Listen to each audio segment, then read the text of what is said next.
Howdy, I'm Avery Witkowski, A&M class of 2025, and today we will discuss laser cooling, an optical technique for engineers. So what exactly is laser cooling and how is it useful? Laser cooling can slow atoms via photon momentum, ion excitation, or trapping. This technique brings ions to the ground state, reducing heat and light perturbation and increasing coherence time.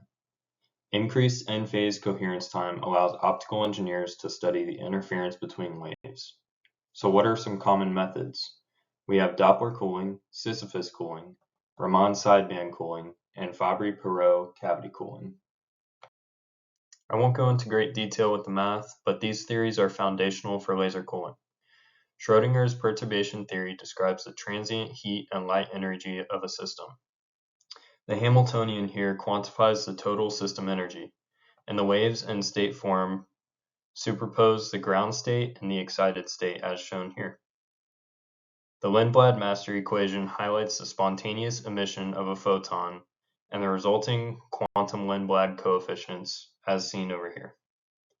Finally, what's most useful for optical engineers is the superposition of two in-phase coherent waves, as we know, interference.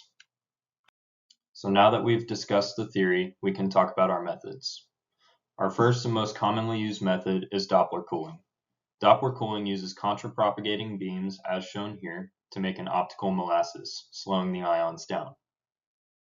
As seen here, the ion absorbs momentive photons and slows down, reducing the ion's angular momentum, as shown here.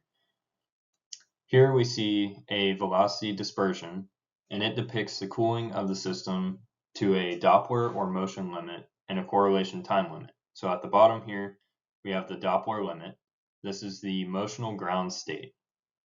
At the top here, we have a correlation time limit. In Sisyphus cooling, ions can experience excited states and ground states by exposing them to polarized potential fields.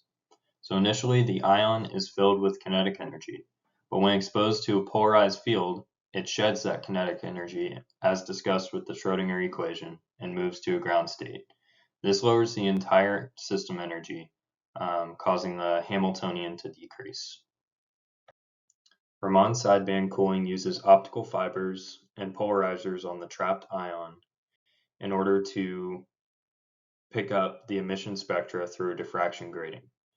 This indicates the polarized gradient cooling of the system. Resolved sideband cooling has a similar setup, but often brings the system to a lower motional energy state with low vibrational frequency or red light sources. This is called resolved sideband cooling because the vibrational sidebands are notably distinct or have higher resolution.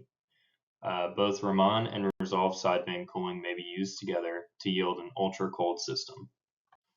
The Fabry-Perot method, or optical cavity cooling, uses an Nd:YAG laser and beam splitters in order to direct the light field inside of this vacuum chamber.